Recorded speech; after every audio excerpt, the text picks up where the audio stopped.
Channel में एक बार फिर से आपका सभी दोस्तों का दिल से स्वागत करता हूं और मैं उम्मीद करता हूं कि आप सभी 9th क्लास के जो स्टूडेंट्स होंगे वो अच्छे पढ़ाई कर रहे होंगे। थोड़ा लंबा ड्यूरेशन हो गया क्योंकि इस बीच में मैं 10th क्लास का इंग्लिश मीडियम वीडियो बनाना शुरू किया था और बच्चों ने उसे भी बहुत सराहा, बहुत पसंद किया। तो फिर आज एक लंबे समय के बाद हम 9th क्लास के सिविक्स पर चलते हैं और सिविक्स जिसको हम राजनीति विज्ञान पॉलिटिकल साइंस कहते हैं, उसका पहला चैप्टर है लोकतंत्र क्या, लोकतंत्र क्यों। यानी इस चैप्टर में हम लोग डेमोक्रेसी के बारे में पढ़ने वाले हैं कि डेमोक्रेसी क्या होता है और डेमोक्रेसी का कॉन्सेप्ट सबसे पहले कहां से आया, किसने दिया था, डेमोक्रेसी क्या है, किन दो शब्दों से मिलकर के लोकतंत्र बना हुआ है। ये सारी चीजें आज हम एक एक करके देखेंगे। उसके बाद दोस्तों अपने चैप्टर में 9th क्लास में ये भी है कि कौन कौन से कंट्री में, जो भारत का पड़ोसी कंट्री है, पड़ोसी देश है, उन किस किस कंट्री में डेमोक्रेसी है और किस किस कंट्री में डेमोक्रेसी नहीं है। जहां डेमोक्रेसी नहीं है वहां किस प्रकार का शासन है, ये भी हम क्लियरली देखेंगे। तो इस चैप्टर में कुल मिलाकर के हम नेपाल के बारे में, म्यांमार के बारे में, सऊदी अरेबिया के बारे में, चाइना के बारे में और नॉर्थ कोरिया, साउथ कोरिया के बारे में, थोड़ा इन सब चीजों, यहाँ के शासन व्यवस्था के बारे में सब थोड़ा डिटेल से हम देखेंगे। आज देखते हैं कि डेमोक्रेसी का क्या मतलब होता है। दोस्तों डेमोक्रेसी जो शब्द है, डेमोक्रेसी शब्द का मतलब होता है लोकतंत्र। यानी डेमोक्रेसी यानी लोकतंत्र। लोकतंत्र जो है, डेमोक्रेसी शब्द यूनानी शब्द डेमोक्रेसिया से बना हुआ है। किससे बना हुआ है? डेमोक्रेसिया। यूनानी शब्द, यूनान सबसे पता ही है, यूनान जो है वो एथेंस उसकी एक कंट्री था, यूनान का राजधानी एथेंस था। तो जो रोम वाला एरिया है वहां वो उसको पहले यूनान कहा जाता था। तो वहीं से जो यूनानी शब्द है वहीं से पहले डेमोक्रेसी शब्द बना था और डेमोक्रेसिया शब्द से डेमोक्रेसी बना था। और ये जो डेमोक्रेसी है इसका अर्थ क्या होता है? लोकतंत्र। अब दोस्तों लोकतंत्र को भी अगर दो शब्दों में अगर हम देखें, लोकतंत्र को भी दो शब्दों में देखें तो एक है लोक, एक क्या है? लोक, और दूसरा है तंत्र। लोक शब्द का मतलब होता है जनता। लोक शब्द का मतलब क्या होता है? जनता। और तंत्र का मतलब होता है शासन। लोक का मतलब होता है जनता, तंत्र का मतलब होता है शासन। यानी लोकतंत्र का मतलब हो गया जनता का शासन। यानी बिल्कुल सिंपल शब्दों में आप ऐसा पढ़ाई करें जिसे आपको पूरे जीवन भर याद रहे। कभी भी पढ़ने के बाद ऐसा ना लगे कि हमें कुछ समझ में नहीं आया, कुछ याद नहीं हुआ। तो ऐसे इस तरह से हम एसएसटी को पढ़ेंगे। दोस्तों केवल ये 9th नहीं है, ये 9th के बाद आगे अगर आप 10th, 11th, 12th में जाएंगे यही सारी चीजें आपको वहां भी पढ़ना पड़ेगा। और जितनी कंपटीशन है वहां भी यही से क्वेश्चन आते रहे हैं। तो हम देखते हैं डेमोक्रेसी का मतलब हमने समझा कि भाई डेमोक्रेसी जो शब्द है ये यूनानी शब्द डेमोक्रेसिया से लिया गया है। डेमोक्रेसी दो शब्दों से मिलकर के बना हुआ है, डेमो और क्रेसी। डेमो का मतलब होता है लोक और क्रेसी का मतलब हो गया तंत्र। यानी लोकतंत्र का मतलब हो गया जनता का शासन। आगे देखते हैं, यूनानी में डेमोस का अर्थ है लोग। यूनानी में जो डेमोस है उसका मतलब है लोग और क्रेसिया का अर्थ होता है शासन। वही मैंने अभी बताया था कि यूनानी में डेमो का, ये जो डेमो है का अर्थ होता है लोग, पीपल, जनता, बहुत सारे लोग। और क्रेसिया का अर्थ होता है शासन। यानी इस प्रकार डेमोक्रेसी अर्थात लोकतंत्र का अर्थ है लोगों का शासन। यानी लोकतंत्र का क्या मतलब हो गया कि जनता का शासन, यानी लोगों का शासन, people of the rule of the people. तो इस प्रकार से जनता का शासन यानी लोगों का शासन। तो अब तक हमने यह समझ लिया कि भाई लोकतंत्र का मतलब होता है जनता का शासन। यानी लोकतंत्र का मतलब हो गया जनता का शासन। अब जनता का शासन कैसे? कि भाई जनता ही पूरे देश में वोट देकर के सरकार बनाती है। सरकार कोई कानून बनाता है और अगर जनता को पसंद नहीं आता है, पूरे जनता सरकार का विरोध कर सकती है, सरकार को बदल सकती है। यह पावर है जनता को। तो इसी प्रकार इन्हीं सब कारणों से अगर सरकार ने कोई रूल बनाया, सरकार ने सड़कें बनाया, अगर जनता को पसंद नहीं आया तो जनता को हड़ताल करने का, जनता को रैली करने का, मीडिया में बोलने का, सरकार को चेंज करने का पावर जनता के पास है। तो कुल मिलाकर के सारा पावर पीपल के पास है, पूरे देश की जनता के पास है। इसीलिए कहा जाता है जनता की सरकार, यानी लोगों की सरकार। यानी हम लोगों ने जो सरकार बनाई है उसी को जनता की सरकार कहते हैं, उसी को लोगों का शासन कहते हैं, उसी को लोकतंत्र कहते हैं। लोकतंत्र शासन का वह रूप है जिसमें शासकों का चुनाव जनता करती है। जो भी शासक है, शासक कौन है? प्रधानमंत्री, राष्ट्रपति, शिक्षा मंत्री, जो भी हमारे देश के नेता हैं, जो भी हमारे देश के मंत्री हैं, वो हमारा शासक है। वो हमारे ऊपर रूल करता है, हमारे ऊपर शासन करता है, वो हमारे देश के लिए नियम कानून बनाता है और नियम कानून बनाने के ऊपर पूरे देश पर लागू करवाता है। तो वो कह रहा है कि जो शासक हैं, जो प्रधानमंत्री है, जो राष्ट्रपति है, जो शिक्षा मंत्री है, जो गृह मंत्री है, इन सारे जो शासक हैं, उन सारे शासकों का चुनाव जनता करती है। और जनता कौन सी जनता करती है? जो उस देश की जनता होती है। ऐसा नहीं है अमेरिका के राष्ट्रपति को अगर चुनने में भारत की जनता कोई पार्टिसिपेट नहीं कर सकती, या हमारे देश के राष्ट्रपति का इलेक्शन होने वाला है, चुनाव होने वाला है, तो अमेरिका के जो मेंबर होंगे, अमेरिका या किसी दूसरे कंट्री के जो लोग होंगे, वहां का हमारे प्रेसिडेंट के इलेक्शन में कोई पार्टिसिपेशन नहीं होगा। तो कहने का मतलब यह है कि लोकतंत्र शासन का वह रूप है जिसमें शासकों का चुनाव जनता करती है। उसके बाद दोस्तों, अब्राहम लिंकन, अमेरिका में सबसे पहले जो लोकतंत्र का कॉन्सेप्ट आया था वो अमेरिका से आया था। अमेरिका में एक प्रेसिडेंट था अब्राहम लिंकन, और अब्राहम लिंकन ने डेमोक्रेसी का कॉन्सेप्ट अमेरिका को, जनता को समझाया, और जनता ने फिर इनको वोट देकर के इनका सपोर्ट किया। और पहली बार डेमोक्रेसी के द्वारा, लोकतंत्र के द्वारा, जनता के सपोर्ट के द्वारा अब्राहम लिंकन अमेरिका के लोकतांत्रिक तरीके से पहले प्रेसिडेंट बनाए गए। हालांकि बाद में अमेरिका में कुछ सालों के बाद वहां पे हत्या कर दी गई उनकी, क्योंकि अमेरिका के बहुत सारे जो लोग थे वो नहीं चाहते थे कि लोगों के द्वारा सरकार बनाई जाए, क्योंकि पहले से सारे वही अमीर लोग ही वोट देकर के उनको चुनते थे। तो पहली बार इन्होंने जनता को सिखाया कि भाई लोकतंत्र क्या होता है, आप सारे जनता को यह अधिकार मिला, तो वहां ये रास नहीं आई। और फिर जो है, तो अब्राहम लिंकन ने ही जब लोकतांत्रिक तरीके से चुने गए थे, तो उन्होंने ही पहले बार कहा था कि लोकतंत्र जनता का, जनता के द्वारा और जनता के लिए शासन है। यानी लोकतंत्र क्या है? जनता का। यानी कोई भी सरकार अगर हम चुनते हैं तो वह हम जनता का होता है, जनता के द्वारा, हमारे सभी जनता के द्वारा चुनी गई सरकार होती है। और जो सरकार बनती है वो किसके लिए बनती है? हमारे लिए ही, जनता के लिए बनती है। यानी जनता का, यानी सरकार जो है वो जनता का है, जनता के लिए द्वारा है, यानी हम ही लोगों ने उसे उन्हें बनाया है। और फिर जो है जनता के लिए शासन है, यानी वो जो भी चुन करके नेता जाते हैं वहां पार्लियामेंट में या विधानसभा में, वो सारा हमारे ऊपर रूल बनाता है, तो वो हमारे लिए ही शासन बनाता है। इसीलिए जनता का, जनता के द्वारा और जनता के लिए शासन है। ऐसा अब्राहम लिंकन ने कहा था, और अब्राहम लिंकन अमेरिका के राष्ट्रपति थे। कई बार ये एग्जाम में क्वेश्चन पूछा गया है कि अब्राहम लिंकन कहां के राष्ट्रपति रहे हैं, तो अमेरिका के। चलिए आगे देखते हैं।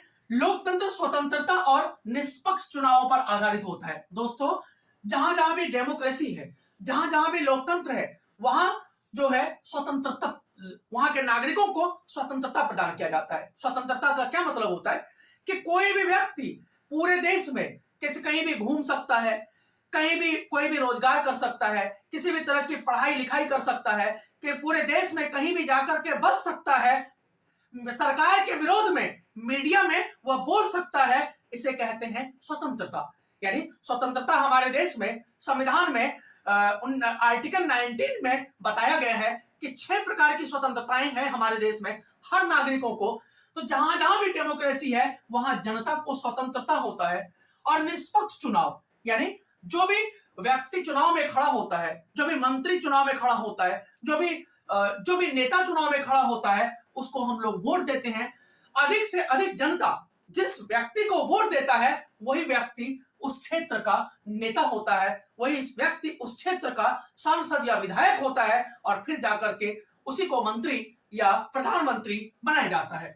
तो लोकतंत्र क्या होता है कि जो भी व्यक्ति जिस भी देश में लोकतंत्र है वहां पे सभी जनता को स्वतंत्रता पूर्वक अधिकार होता है। और निष्पक्ष चुनाव, पूरी जनता जिस व्यक्ति को वोट देगा, अधिक से अधिक व्यक्ति, अधिक से अधिक लोग जिस नेता को चुनेंगे, वोट देंगे, वही व्यक्ति हमारे देश का शासक होगा और यही लोकतंत्र का आधार है, यही लोकतंत्र का बेस है। लोकतंत्र में हर वयस्क नागरिक को का एक वोट होता है। वयस्क मताधिकार, एक कॉन्सेप्ट क्वेश्चन आता है, वयस्क मताधिकार यानी वयस्क मताधिकार, ये क्या होता है?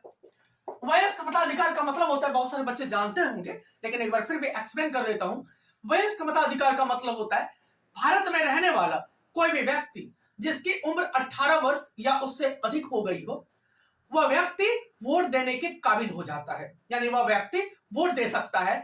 आपके क्षेत्र में अगर कोई इलेक्शन हो रहा है, चुनाव हो रहा है, तो आप वोट देने के काबिल हो जाते हो, लेकिन आपकी उम्र 18 वर्ष पूरी हो जानी चाहिए, 18 वर्ष या उससे अधिक हो जानी चाहिए, तो आप वोट दे सकते हो। ऐसे कॉन्सेप्ट को वयस्क मताधिकार कहते हैं।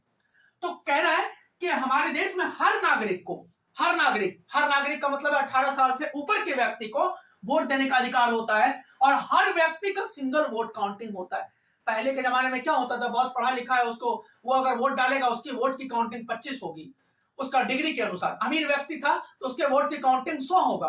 लेकिन अब जब से डेमोक्रेसी आ गया तो हर व्यक्ति इक्वल हो गया, बराबर हो गया। अब बहुत बड़े रईस व्यक्ति, करोड़पति व्यक्ति भी वोट दे रहा है तो उसकी भी वोट एक ही काउंटिंग हो रही है। एक रिक्शा पुलर, एक रिक्शा चालक, एक मजदूर, एक किसान, एक स्टूडेंट वोट देता है, उसकी भी एक ही वोट काउंटिंग होती है। तो इसीलिए इस मामले में हर व्यक्ति लोकतंत्र में इक्वल होता है, बराबर होता है, हर व्यक्ति को बराबर का अधिकार होता है। आगे देखते हैं, लोकतांत्रिक सरकार संवैधानिक कानूनों और नागरिकों के आधार पर ही काम करता है। दोस्तों, जो डेमोक्रेसी में जो गवर्नमेंट होता है वो नियम कानूनों के आधार पर चलता है। जैसे अभी आप थोड़े दिन पहले आपने देखा होगा, जैसे श्रीलंका का 10th क्लास में श्रीलंका का है, म्यांमार बर्मा का आपने देखा होगा, सऊदी अरेबिया का देखा होगा, चाइना का देखा होगा। तो इन सब कंट्री में क्या है, संवैधानिक कानूनों के आधार पर नहीं चलता है उनका देश। लेकिन हमारे देश में या जहां भी लोकतंत्र है, डेमोक्रेसी है, उसका बेस ही है कि वहां जो सरकार होगी वो नियम कानून के आधार पर होगा, और नियम कानूनों को ही उस देश का संविधान कहते हैं। संविधान का मतलब होता है कि जिस नियम कानून के आधार पर कोई देश चलाया जाता हो उसे संविधान कहते हैं। अब आप पूछेंगे कि सर नियम कानून का क्या मतलब?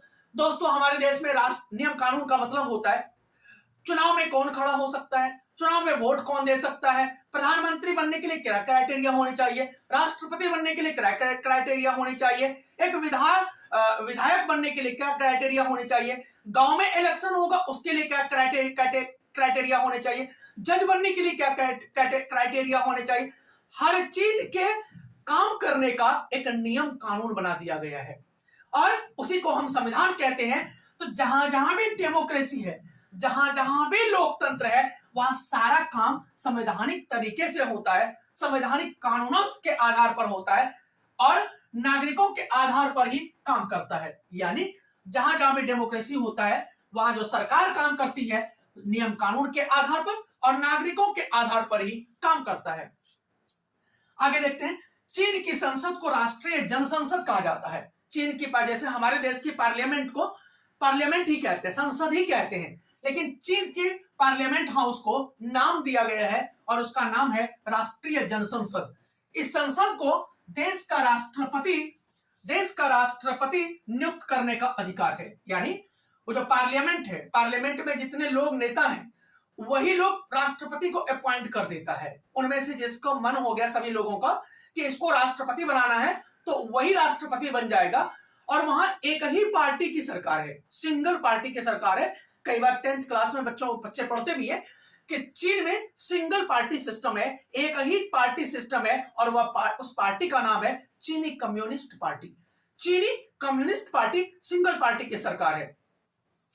आगे देखते हैं, यानी कोई भी व्यक्ति चीन में अगर कोई भी व्यक्ति चुनाव लड़ना चाहता है तो चीनी कम्युनिस्ट पार्टी से मंजूरी लेनी पड़ेगी, परमिशन लेनी पड़ेगी।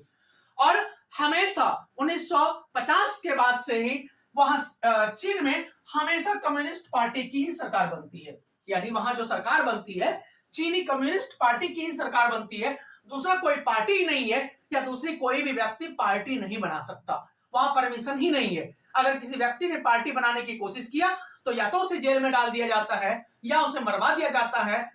किसी भी कीमत पे वहां दूसरी पार्टी नहीं बनाया जा सकता। उसी प्रकार बच्चों, यहाँ के लोगों ने चीन की जनता ने 1989 ईस्वी में 1989 ईस्वी में 10,000 स्टूडेंट्स ने डेमोक्रेसी लाने के लिए सरकार के विरोध में आंदोलन करना शुरू कर दिया। सरकार को जैसे ही पता चला, सरकार ने 10,000 लड़कों को पूरी तरह खत्म कर दिया। इसके विरोध में किसी भी कंट्री ने आवाज नहीं उठाई, और अगर किसी कंट्री ने, अमेरिका जैसे पावरफुल कंट्री ने चीन के अगेंस्ट में बोलने की कोशिश किया, तो चीन की सरकार ने अमेरिका को धमकी भरे शब्दों में कहा कि ये मेरा घर का अंदरूनी मामला है, कोई भी देश हमारे अंदरूनी मामले में इंटरफेयर ना करे। हम अपने देश को कैसे रखेंगे, हम अपने देश को कैसे डेवलप करेंगे, ये वहां की सरकार डिसाइड करेगी। दूसरे देश को इस मामले में इंटरफेयर करने का कोई अधिकार नहीं है। तो चीन में सिंगल पार्टी सिस्टम है और वह चीनी कम्युनिस्ट पार्टी की ही सरकार है। कोई भी व्यक्ति को चुनाव लड़ना चाहेगा, उन्हीं पार्टी के हेड से परमिशन लेनी पड़ेगी। यानी हमेशा जो सरकार बनती है वो एक ही पार्टी की बनता है, और वो चीनी कम्युनिस्ट पार्टी की सरकार बनती है। आगे देखते हैं, थोड़ा सा पाकिस्तान के बारे में भी हम पढ़ेंगे इस चैप्टर में, तो यहाँ पे इसीलिए मैंने थोड़ा थोड़ा समझा दिया है। आगे हम जब चैप्टर पढ़ेंगे तो वहां और डिटेल से देखेंगे। पाकिस्तान में जनरल परवेज मुशर्रफ अक्टूबर 1999 में, उससे पहले जो है वो किसी दूसरे पद पे थे, तो उन्होंने क्या कर दिया, वो दूसरे पद पे क्या मतलब आर्मी का हेड थे, तो उन्होंने क्या कर दिया, राष्ट्रपति का तख्ता पलट कर दिया। तख्ता पलट का मतलब होता है कि जो राष्ट्रपति है उसको हटा करके उसके पोस्ट पे खुद ही घोषित कर देना, उसे तख्ता पलट कहते हैं। तो अक्टूबर 1999 ईस्वी में जनरल परवेज मुशर्रफ ने तख्ता पलट कर दिया और उस राष्ट्रपति को हटा करके अपने आप को खुद ही राष्ट्रपति घोषित कर दिया। सरकार ने, जनता ने वहां विरोध करना शुरू कर दिया पाकिस्तान में, लेकिन परवेज मुशर्रफ ने कहा कि चूंकि मैं लोकतांत्रिक तरीके से पाकिस्तान का राष्ट्रपति बना हूं, इसीलिए मुझे कोई हटा नहीं सकता। अंतिम में 2002 में फिर से चुनाव हुआ, तो इन्हीं के पार्टी के सारे लोग जो है गन लेकर के जहां भी वोट होता था वो खड़े रहते थे। सारे लोगों ने डर से होकर के इन्हीं की पार्टी को वोट दिया और फिर दोबारा से पाकिस्तान में इन्हीं की पार्टी की सरकार बनी। तो इन्होंने फिर दोबारा से कहा इस बार तो पाकिस्तान की जनता ने वोट देकर के हमें बनाया है, जबकि जो तरीका था शासक का, इनका तरीका था वो गलत तरीका था। गलत तरीके से पाकिस्तान के ये दोबारा से राष्ट्रपति बनाए गए। आगे देखते हैं, लोकतंत्र में निर्णय लेने की क्षमता जनता के पास होती है। कोई भी डिसीजन लेना हो जनता ही लेती है। अब आप कहेंगे कि सर हमने तो एक बार सरकार को बना दिया तो सारे देश के लिए निर्णय तो सरकार लेती है। दोस्तों, सरकार तो लेती है, लेकिन उनको पावर किसने दिया? जनता ने। यानी जनता के द्वारा चुन करके उनको संसद में भेजा गया, तभी वो हमारे ऊपर डिसीजन लेता है। तो जो हमारे ही प्रतिनिधि हैं, हमारे ही द्वारा चुने गए हैं, वो कोई भी डिसीजन लेता है तो वो अगर हमारे खिलाफ होता है, जैसे अभी आपने देखा था कि भारत की सरकार ने किसानों के लिए एक किसान बिल लाया था, जिसे पूरे देश के किसानों ने विरोध किया। अंतिम में 1 साल तक यह आंदोलन चलता रहा। अंतिम में सरकार को इस कानून को वापस लेना पड़ा। तो कहने का मतलब है कि जनता के पास पूरा पावर है कि अगर कोई कानून गलत लगता है तो जनता उसको वापस लेने के लिए सरकार के ऊपर प्रेशर डाल सकती है, हड़ताल कर सकती है, विरोध कर सकती है, मीडिया का सहारा ले सकती है। किसी भी प्रकार से जनता के पास ही पावर होता है। इसीलिए लोकतंत्र सभी शासनों में से सबसे सर्वश्रेष्ठ, सबसे बेस्ट रूल होता है। आगे देखते हैं, जर्मनी में तानाशाही शासन हम हिस्ट्री में पढ़ेंगे। जर्मनी में जो तानाशाही शासन है उसकी स्थापना हिटलर ने किया था। एडोल्फ हिटलर, आपको पता ही होगा, हिटलर के कारण ही सेकेंड वर्ल्ड वॉर हुआ और जर्मनी की कंडीशन क्या हो गई। लेकिन केवल जर्मनी में सेकेंड वर्ल्ड वॉर के लिए हिटलर ही दोषी नहीं था, और भी कई सारे रीजन थे। तो वहां हम जब चैप्टर पढ़ेंगे तो वहां समझेंगे कि क्या सिचुएशन था। दोस्तों, एक देश में जहां लोकतांत्रिक सरकार नहीं है, हमारे पड़ोसी देश म्यांमार, बर्मा, जहां लोकतांत्रिक सरकार नहीं है, वहां लोकतंत्र नहीं है, यहाँ पे हमेशा ही आर्मी का हेड जो है वो देश का राष्ट्रपति बन जाता है और वही देश को चलाता है। तो डेमोक्रेटिक तरीके से वहां पे प्रेसिडेंट का इलेक्शन नहीं होता है और वही व्यक्ति जो आर्मी का हेड होता है वही प्रेसिडेंट बन जाता है, प्रेसिडेंट के रूप में व्यवहार करने लगता है। आगे देखते हैं, सऊदी अरब में महिलाओं को वोट देने का अधिकार नहीं है। यानी सऊदी अरबिया में जो महिलाएं हैं उन्हें वोट देने का अधिकार नहीं है। तो अभी कई सारे कंट्री ऐसे हैं, 2010 के पहले बहुत सारे मुस्लिम कंट्री जो है वहां डेमोक्रेसी नहीं था, लेकिन वहां के जनता ने विरोध करना शुरू कर दिया। और एक देश था कंट्री मिस्र, कई सारे कंट्री थे उस टाइम पे 2011-12 में, बहुत सारे कंट्री के लोगों ने, जनता ने विरोध करना शुरू कर दिया और अंतिम में वहां की सरकार को, तानाशाही सरकार को हटाया और डेमोक्रेसी लाया। तो इस प्रकार से एक कॉन्सेप्ट आपका जरूर बना होगा कि डेमोक्रेसी का क्या मतलब होता है, डेमोक्रेसी का क्या मतलब होता है, किस किस कंट्री में डेमोक्रेसी है, कहां डेमोक्रेसी नहीं है, ये सारी चीजें आपने। लोग नेक्स्ट क्वेश्चन पर चलते हैं और देखते हैं कि अब लोकतंत्र के बारे में हमने थोड़ा बहुत सीखा था, देखा था। अब लोकतंत्र की विशेषताएं देखते हैं हम लोग।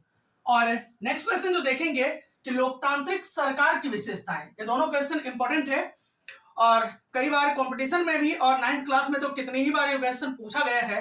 बड़ा आसान है, इजी है, आप देखेंगे तो आपको समझ में आ जाएगा और आपको रटना नहीं पड़ेगा।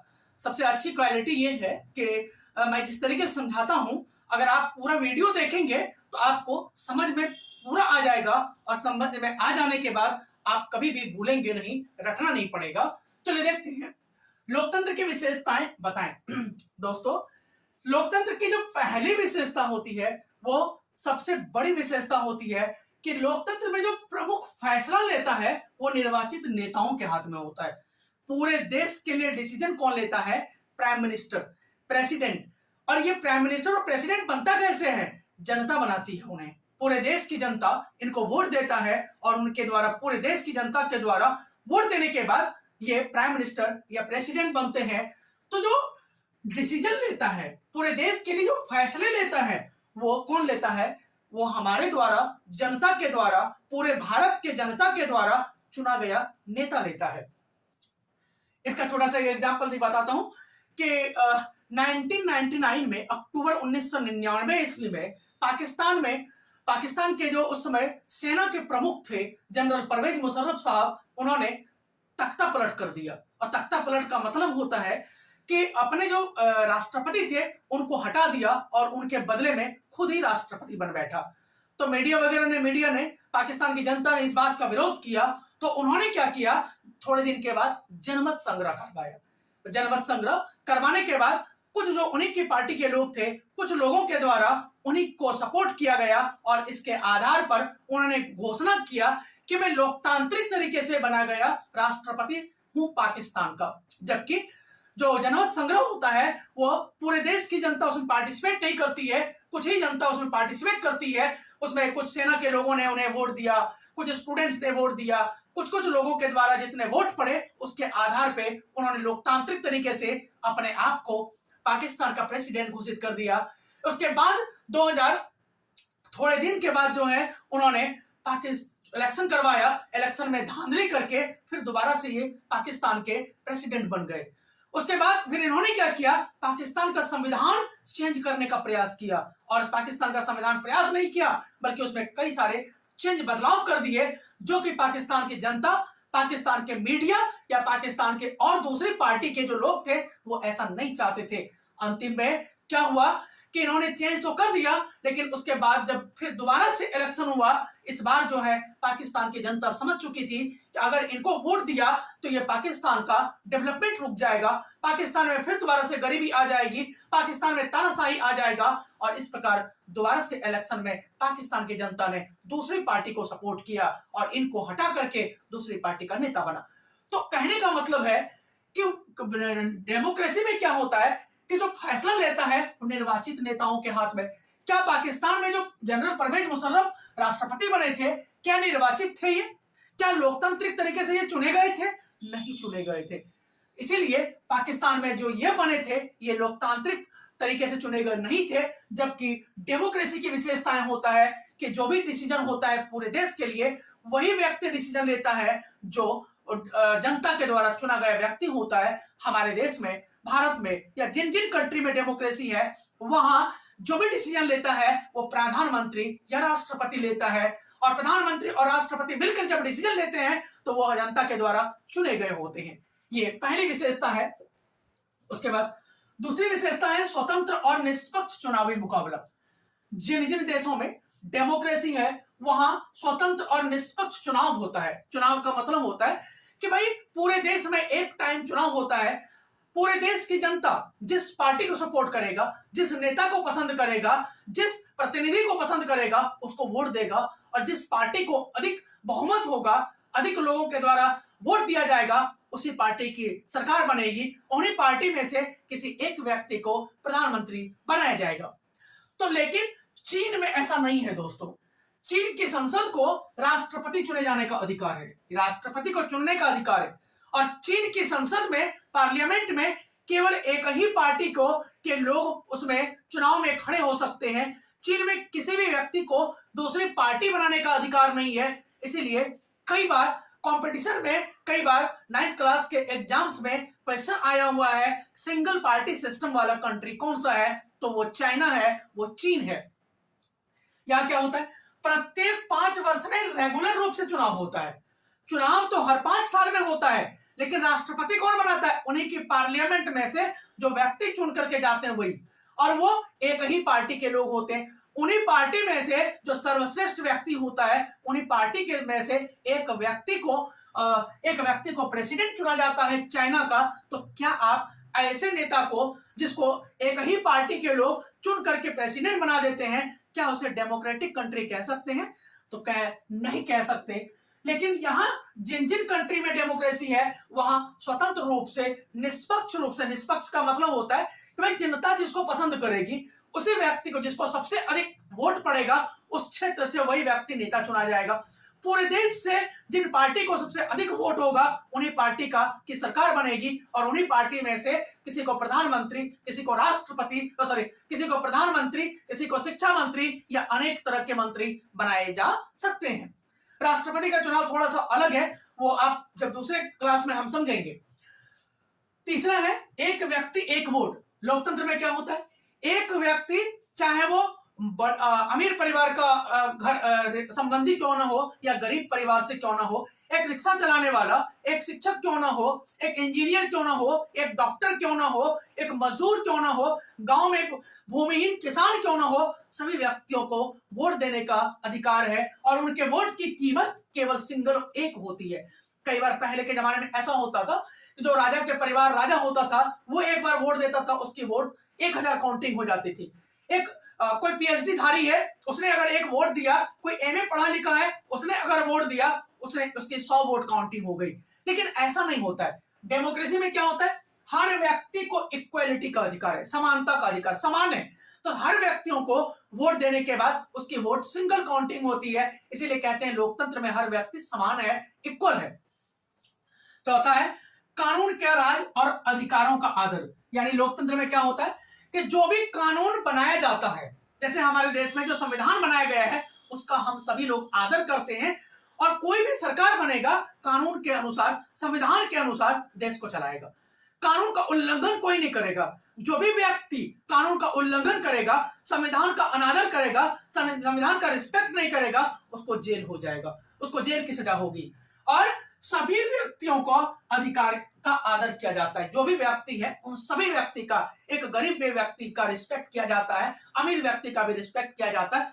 इस पर कई सारी मूवी बन चुकी है। आपने भी सुना होगा कि एक व्यक्ति जूता पॉलिश करता है, 1980 में एक मूवी बनी थी, जूता पॉलिश करता है तो उसे अमीर व्यक्ति फेंक कर पैसे देते हैं।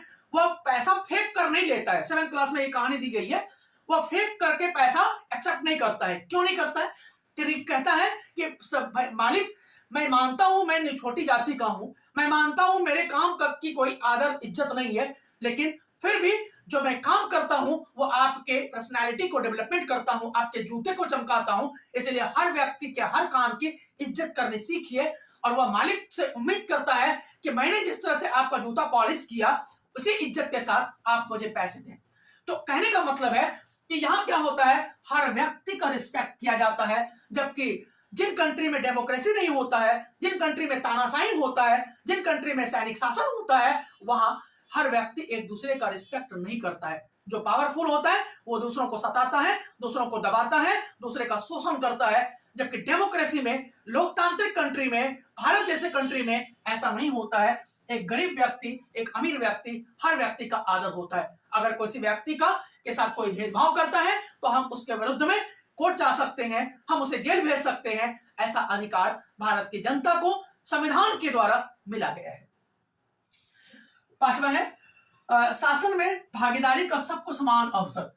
कोई भी व्यक्ति, शासन में भागीदारी का मतलब है तो भारत में रहने वाला कोई भी व्यक्ति, चाहे वो किसी भी राज्य में रहता हो, चाहे वो किसी भी जाति का हो, चाहे वो गरीब हो या अमीर हो, चाहे वो पढ़ा लिखा हो या अनपढ़ हो, चाहे उसके पास अपना घर हो या मजदूरी करता हो, हर व्यक्ति को पढ़ने लिखने का अधिकार है, हर व्यक्ति को चुनाव में पार्टिसिपेट करने का अधिकार है, हर व्यक्ति को चुनाव जीतने का अधिकार है, हर व्यक्ति को पढ़ लिख करके सरकारी नौकरी करने का अधिकार है।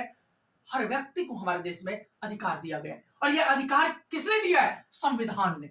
हर व्यक्ति को अधिकार किसने दिया है? संविधान ने, कॉन्स्टिट्यूशन ने। और संविधान के बारे में पता ही हो कि पूरे देश का नियम कानून को संविधान कहते हैं।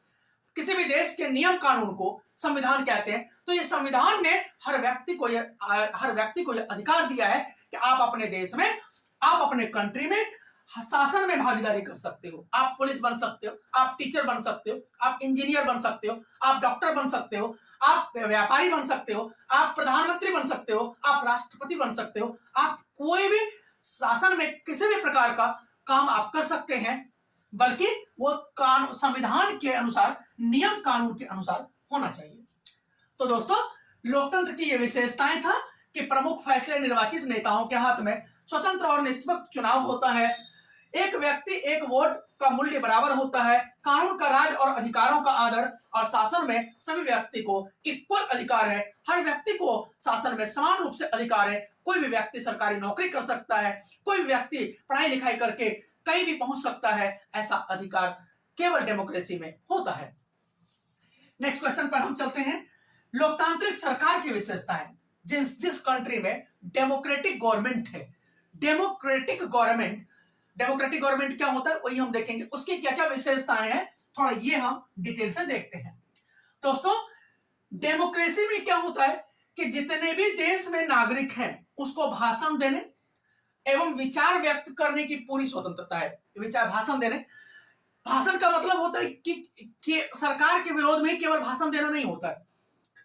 हम अगर किसी भी पार्टी से को पसंद नहीं करते हैं, हम अगर किसी पार्टी को वोट नहीं देना चाहते हैं, तो ऐसे में हम अपने विचार को मीडिया के थ्रू व्यक्त कर सकते हैं, या हम अपने किसी भी चैनल के थ्रू हम अपने विचारों को सरकार के साथ या सरकार के विरोध में बोल सकते हैं, बशर्ते वो कानून के खिलाफ नहीं होना चाहिए। कुछ ऐसा भाषण नहीं देना चाहिए जिससे जनता भड़क जाए, कोई ऐसा गाली गलौज नहीं करना चाहिए जिससे जनता को बुरा लग जाए या प्रशासन को बुरा लग जाए। आपको विचार व्यक्त करने की पूरी स्वतंत्रता है। आप सरकार के साथ मिलकर के या सरकार के विरोध में बोल सकते हो, लेकिन एक मर्यादा में रह करके, एक डिसिप्लिन में रह करके। तो ये अधिकार जिन कंट्री में डेमोक्रेसी है वही है। क्या कोई व्यक्ति चाइना में सरकार के विरोध में बोल सकता है? क्या कोई व्यक्ति नॉर्थ कोरिया, साउथ कोरिया में गवर्नमेंट के अगेंस्ट में बोल सकता है? क्या नहीं बोल सकता। चाइना में भी नहीं बोल सकता। आप पता कर सकते हो। मैंने इस थोड़ी देर पहले अभी बताया था आपको कि 1989 में चीन में 10,000 स्टूडेंट्स ने सरकार के विरोध में, सरकार के सिंगल पार्टी सिस्टम को चेंज करने के लिए हड़ताल करना शुरू कर दिया, और केवल आधे घंटे में 10,000 लड़कों को चीन की सरकार ने मरवा दिया। किसी भी देश ने इसका विरोध नहीं किया, केवल अमेरिका ने विरोध करने की कोशिश किया, तो चीन ने उसे कड़े शब्दों में जवाब दिया। तो ये था कि जिस कंट्री में डेमोक्रेटिक गवर्नमेंट होता है, वहां की जनता को, वहां के नागरिकों को भाषण देने और विचार व्यक्त करने की पूर्ण स्वतंत्रता होती है, खुली छूट होती है। दूसरा है स्वतंत्र एवं निष्पक्ष रूप से चुनाव करने की व्यवस्था। जिन कंट्री में डेमोक्रेटिक गवर्नमेंट होता है, वहां स्वतंत्र एवं निष्पक्ष रूप से चुनाव, यानी कोई भी जो चुनाव होता है, जब अभी पूरे देश में लोकसभा का या किसी राज्य में विधानसभा का चुनाव होता है, तो वो निष्पक्ष होता है। निष्पक्ष का मतलब होता है कि प्रशासन जो है किसी के भेदभाव नहीं करेगा। जिस व्यक्ति को, जिस पार्टी को सपोर्ट करता है, उसी पार्टी को वो वोट दे सकता है। आपके ऊपर कोई प्रेशर नहीं करेगा, आपके ऊपर कोई लालच नहीं देगा कि भाई आप इस पार्टी को वोट दें, या कोई डराएगा धमकाएगा नहीं, ऐसा नहीं कर सकता। अगर कोई व्यक्ति ऐसा करता है तो उसे जेल की सजा हो जाएगी। तो यही होता है कि जहां भी डेमोक्रेटिक गवर्नमेंट है वहां हर व्यक्ति को स्वतंत्र और निष्पक्ष रूप से वोट देने का अधिकार होता है, चुनने का अधिकार होता है, किसी भी व्यक्ति को चुनाव में खड़े होने का अधिकार होता है और किसी भी व्यक्ति को नेता बनने का अधिकार होता है। तीसरा, राजनीतिक दलों को स्वतंत्र रूप से काम करने की आज्ञा, यानी जिस कंट्री में डेमोक्रेसी होता है वहां जो भी पॉलिटिकल पार्टी होता है, पॉलिटिकल पार्टी जैसे हमारे देश में करीब 750 पॉलिटिकल पार्टी, पूरे विश्व में सबसे अधिक पॉलिटिकल पार्टी वाला कंट्री इंडिया ही है। पूरे देश में नेशनल पार्टी 6 सबसे बड़ी पार्टियां हैं, उसे राष्ट्रीय दल कहते हैं, नेशनल पार्टी कहते हैं। ये 10th क्लास में मैं बता चुका हूं नेशनल पार्टी क्या होता है, कैसे बनता है नेशनल पार्टी। तो देखते हैं कि राजनीतिक दलों को स्वतंत्र रूप से काम करने के आगे जो भी पॉलिटिकल पार्टी होता है सरकार बनाती है, उसको पूरी तरह से खुली आजादी होती है कि वो संविधान के दायरे में, कॉन्स्टिट्यूशन के अंडर में रह करके पूरे देश के लिए नियम कानून बनाए, पूरे देश का डेवलपमेंट करे, पूरे देश का विकास करे। तो जहां भी डेमोक्रेसी होता है, जहां भी जिस कंट्री में, जैसे इंडिया में, हमारे देश में अभी आप देख रहे हो कि भारत में मोदी जी की सरकार है, यानी भारतीय जनता पार्टी की सरकार है। तो अपने हिसाब से कोई भी सरकार पूरे देश में काम कर सकती है, उनको देश को डेवलपमेंट करने का, देश की शिक्षा पर नियम कानून बनाने का, किसानों पर नियम कानून बनाने का हर तरह की खुली आज्ञा होती है, छूट होता है। चौथा है व्यापारियों को व्यापारिक संघ बनाने की पूरी स्वतंत्रता। हर व्यक्ति को, हर जो भी टीचर्स यूनियन बना हुआ है, व्यापारियों का यूनियन बना हुआ है, किसानों का यूनियन बना हुआ है, इंजीनियर्स का यूनियन बना हुआ है, मेडिकल डॉक्टर्स का एसोसिएशन बना हुआ है, तो हर व्यक्ति को, हर कम्युनिटी को अपना एसोसिएशन बनाने का अधिकार है और वो एसोसिएशन अपने हक के लिए लड़ेगा। जैसे मान ले जाए अभी थोड़े दिन पहले, 1 साल पहले भारत की सरकार ने किसानों के लिए कृषि बिल लाया था, जबकि पूरे देश की जनता, पूरे देश के किसानों को यह बिल पसंद नहीं आया। पूरे देश के किसानों ने सरकार के इस कृषि बिल का विरोध करना शुरू कर दिया और करीब 1 साल तक कंटिन्यूअसली आंदोलन चला। अंतिम में सरकार को इस किसान बिल को वापस लेना पड़ा। ये किसानों के द्वारा जो यूनियन बनाया गया था, उन यूनियन ने मिल करके सरकार का विरोध किया। इसी प्रकार से शिक्षकों का यूनियन, इसी प्रकार से इंजीनियर्स का यूनियन, इसी प्रकार से मेडिकल एसोसिएशन, इसी प्रकार से आईएएस ऑफिसर का एसोसिएशन, कि भाई वो एसोसिएशन का क्या करता है कि उनके किसी भी एम्प्लॉय पर अगर किसी भी प्रकार की ज्यादती हुई, अगर सरकार उसका सपोर्ट नहीं कर रही है, पुलिस अत्याचार कर रही है, तो सारे टीम के जितने लोग हैं, उस संस्था के जितने लोग हैं, सारे मिल करके सरकार का विरोध करेंगे या किसी भी कानून का विरोध करेंगे। तब तक विरोध करते रहेंगे जब तक सरकार उनकी बातों को मान नहीं लेता है।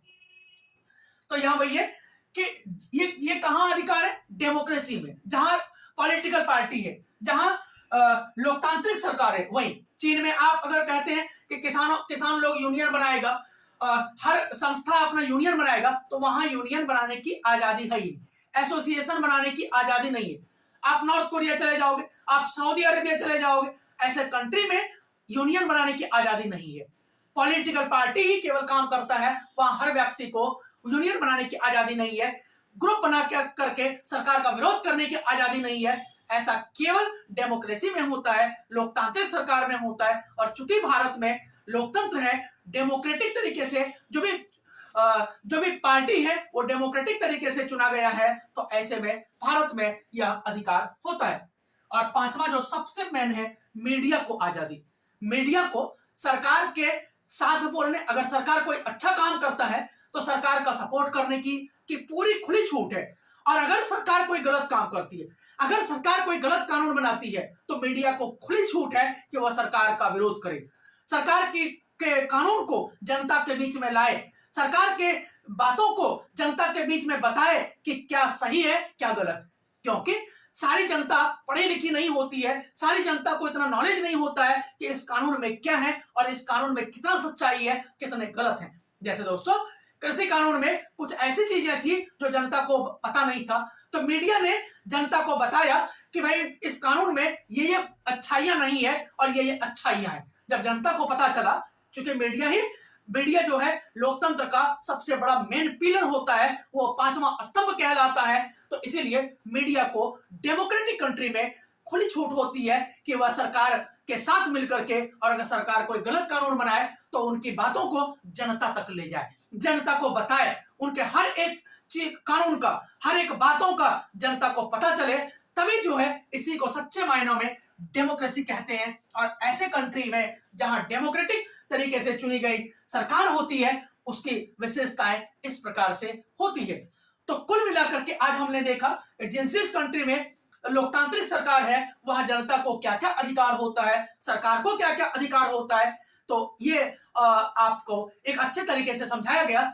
अगर दोस्तों आपको वीडियो अच्छी लगी हो, आप कृपया लाइक, शेयर एंड सब्सक्राइब जरूर से जरूर करें। और सभी बच्चों से, सभी दोस्तों से, सभी भाई बहनों से यह विनम्र निवेदन है कि आप मेरे इंस्टाग्राम चैनल से जरूर जुड़ें और लाइक, शेयर और सब्सक्राइब दूसरे बच्चों तक भी यह वीडियो जरूर से जरूर पहुंचाएं। चलिए, बहुत बहुत धन्यवाद।